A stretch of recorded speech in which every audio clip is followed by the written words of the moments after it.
Tonight, thousands of prisoners are one night closer to being released. That's because on November 1st, 6,000 prisoners will be released after their sentences were cut shorter. That's due to new guidelines set by the Department of Justice. KFDM's Dixon is investigating how many will be released here in Southeast Texas and the government's plan for the release.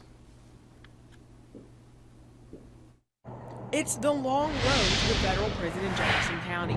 A road many drug offenders will soon travel for the first time since they entered prison. The prison population as it stands in the United States is too expensive to sustain. Malcolm Bales is a United States attorney for the Eastern District of Texas. Federal budget for the Department of Justice, about 25 cents out of every dollar was going to the Bureau of Prisons to maintain the prison population.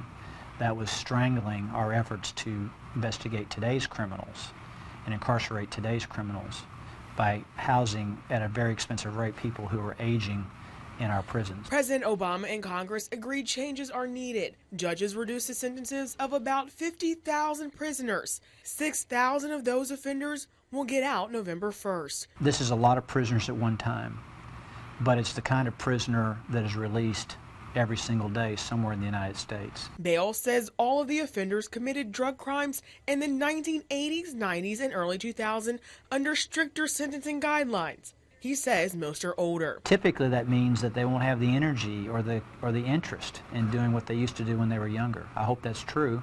I hope they enjoy their children. I hope they reconnect with their families. I hope they get jobs. And there are opportunities for them to do that. The released prisoners will have to follow strict regulations to stay out of jail, including mandatory drug tests.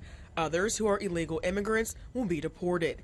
Bales says all of those who get out should take advantage of their second chance. Whether people come out and take advantage of their early freedom by committing more crimes, shame on them, but they're not going to get away with it, at least not for very long.